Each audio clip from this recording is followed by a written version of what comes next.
Assalamu alaikum. My name is Dr. Hafsa Shahid and I am a fresh graduate of King Edward Medical University from batch 21.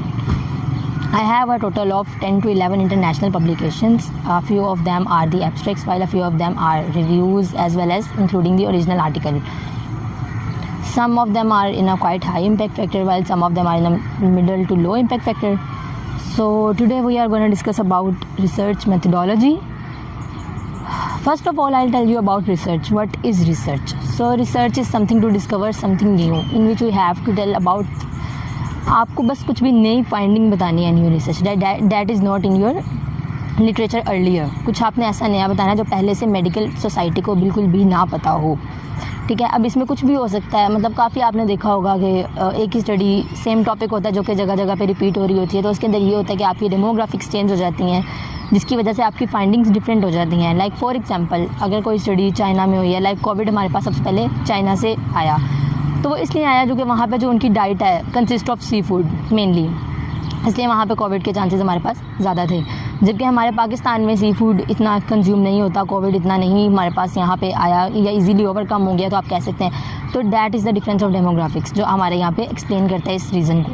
तो demographics जो है वो आपके results को बहुत ज़्यादा डिफ्रेंशिएट कर देती हैं डिफरेंट जगह पे, डिफरेंट रीजन पे. इवन अगर आप इस सेम स्टडी पाकिस्तान के डिफरेंट रीजन में भी करते हैं तो आपको उसके भी डिफरेंट रिजल्ट्स आएंगे. लाइक आप एक रूरल एरिया में करते हैं और आप एक करते हैं अर्बन एरिया में, तो उसके भी डिफरेंट रिजल्ट आएंगे क्योंकि हाइजीन डिफरेंट है जगह जगह पे, चीज़ों के साथ एक्सपोजर, इन्वायरमेंटल एक्सपोजर डिफरेंट है, डाइट हर जगह पे डिफरेंट है, ड्रेसिंग सेंस, हर एक चीज़ जो है वो वहाँ पे डिफरेंट होती है, जिसकी वजह से आपके रिजल्ट्स क्वाइट कंप्रोमाइज़ हो जाते हैं और फिर जो है ना वो आपको बहुत ज़्यादा सिग्निफिकेंट डिफरेंस कॉज करते हैं आपके रिजल्ट्स में. तो इसलिए रिसर्च ये होती है कि आपने कुछ नया बताना है, might be due to a change in demographics और एनीथिंग, या फिर आप कुछ बड़े लेवल पे जाके कुछ नया भी कर सकते हो जो कि हमारे पाकिस्तान में कम पॉसिबिलिटी होती है, specially at the level of a student, क्योंकि हमारा इतना एक्सपोजर नहीं करवाया जाता है रिसर्च के साथ. अगर करवा भी दिया जाता है तो उतनी चीज़ों तक हमारी फिजिबिलिटी नहीं होती है. लाइक कुछ PCR के टेस्ट के रिजल्ट्स हैं ये वो, you have to go after the professors for such documental data and you have to record that then. तो इसलिए हो जाए ना हमारे लिए थोड़ा सा अनफिजिबल हो जाता है. तो इसलिए हम जो ज़्यादा स्टडीज़ करते हैं हम ज़्यादा ऐसे ही करते हैं जो हमारे मेडिकल स्टूडेंट्स पे अप्लाई होती हैं. सेकेंडली, टाइप्स ऑफ रिसर्च में मैं तो ब्रॉडली दो में क्लासीफाई करती हूँ. एक original articles in which you have to generate the new data. ठीक है, आप जाएंगे वेरियस वार्ड्स में डेटा कलेक्शन करेंगे, वार्ड्स में जाके या फिर ऑनलाइन फॉर्म के ज़रिए, गूगल फॉर्म के ज़रिए, whatsoever your methodology and type of data collection is, तो उस पर आपने जो है ना करनी है. सेकेंडली जो आ जाती हैं वो होता है कि आपने जो है ना ऑलरेडी जनरेटेड डाटा लिया है और आपने उसको एनालिसिस अप्लाई करके मैनिपुलेट करके आपने उसके रिजल्ट्स रिपोर्ट कर दिए हैं, जो कि हमारे पास आते हैं मेटा एनालिसिस और सिस्टमेटिक रिव्यू. अब सिस्टमेटिक रिव्यू और मेटा एनालिसिस में हमारे पास ये डिफरेंस होता है कि सिस्टमेटिक रिव्यू में आपने जितनी भी स्टडीज़ हैं उन सबको आपने कंपाइल करना है, उनके रिजल्ट्स को आपने कंपाइल करना है और फिर आपने उनके रिजल्ट्स को कंपाइल करके सिर्फ डिस्क्रिप्टिव स्टैट्स लगानी है और आपने उनके रिजल्ट्स को रिपोर्ट कर देना है. For example, I am saying that मैंने 10 स्टडीज़ ली हैं और हर एक के अंदर मेरे पास 100 पेशेंट था. आई कंबाइंड ऑल ऑफ देम और मैंने उनमें से बताया कि लाइक टोटल मेरे पास जो हो गया है सैम्पल साइज़ वो मेरा 1000 हो गया, जिसमें से मेरे पास 570 मेल्स थे और 430 फीमेल थी. तो that is a combined result. इस तरह हम एक्सप्लेन करेंगे सिस्टमेटिक रिव्यू में.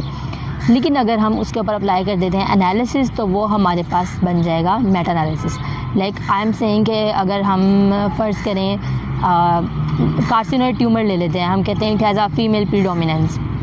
आपने इस तरह से रिजल्ट्स को कंपाइल करके बता दिया कि हमारे पास फीमेल्स थी फ़र्ज़ करें हमारे पास 430 फीमेल्स थी, जिनमें से हमारे पास जो है ना 350 के अंदर हमारे पास फीमेल्स के अंदर कार्सिनोइड ट्यूमर आया है. जबकि आप ऑपोजिट साइड पे चले जाते हैं मेल में तो आपकी वो परसेंटेज कम हो जाती है. तो आप इससे बोल देंगे कि हमारे पास फीमेल प्रीडोमिनेंस थी इस ट्यूमर की. लेकिन अगर ये तो हमने सिर्फ रिजल्ट्स के हिसाब से बता दिया ना, लाइक डिस्क्रिप्टिव स्टैट से जो हमें उन स्टडी से इम्प्लाई हुआ है.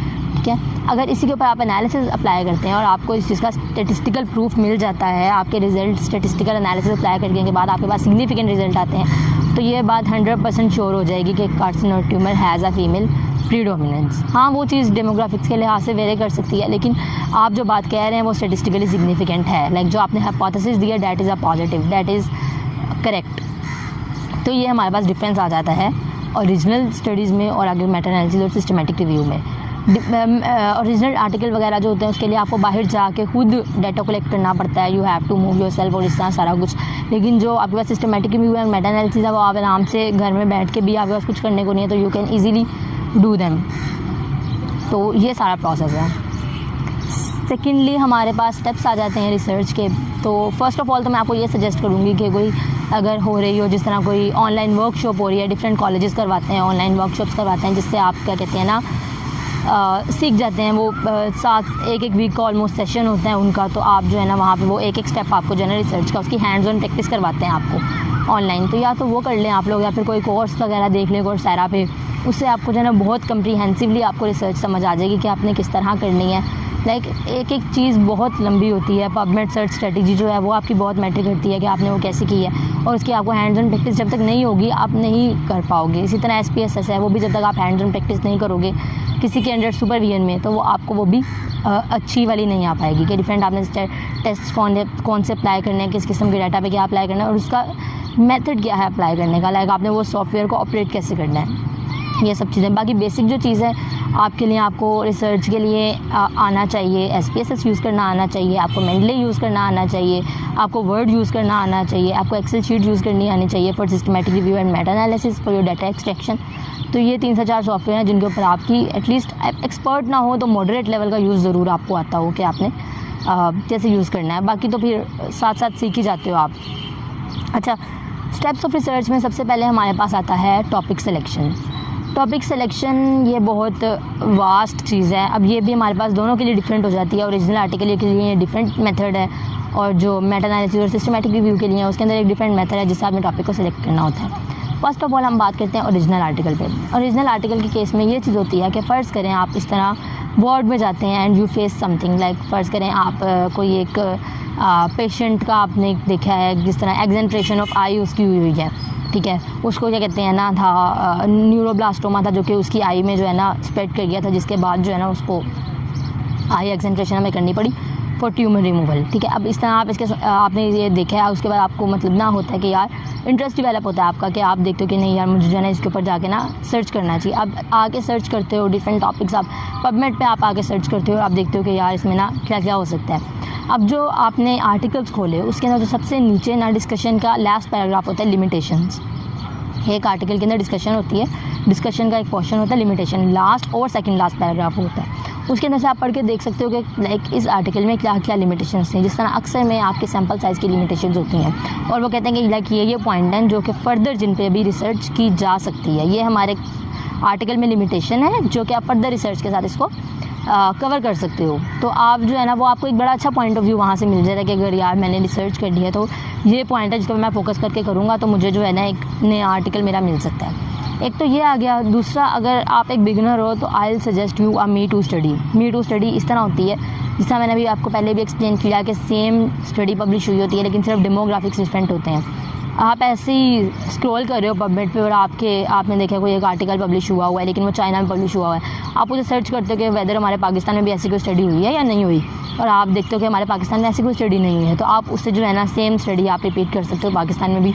आपने डेमोग्राफिक्स चेंज करके सैम्पल साइज़ ये वो एक चीज़, सैम्पल साइज़ तो आपने वैसे भी कैलकुलेट करना है अकॉर्डिंग टू योर पॉपुलेशन, तो आप डेमोग्राफिक्स चेंज करके आराम से आप जो है ना वही स्टडी कर सकते हो, और वो बल्कि बहुत अच्छी पब्लिश भी हो जाती है आपकी।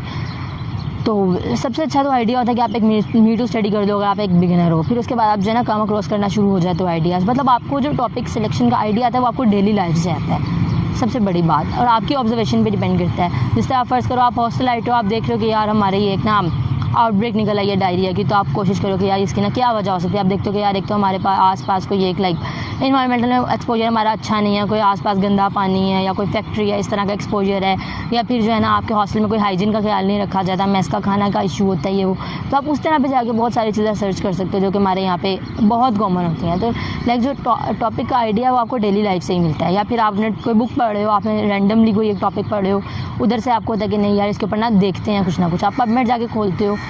Topic selection is a difficult procedure, लेकिन ये इट्स अ डिफ़िकल्ट टास्क, लेकिन ये आपका हो जाता है अगर आप थोड़ा सा ध्यान दो। टाइम लगता है आपको लेकिन आप कम अक्रॉस कर जाते हो, टॉपिक भी आपको मिल जाता है, आइडियाज़ भी आपको मिल जाते हैं, लेकिन आते इसी तरह से ही हैं। You have to be a little creative for topic selection.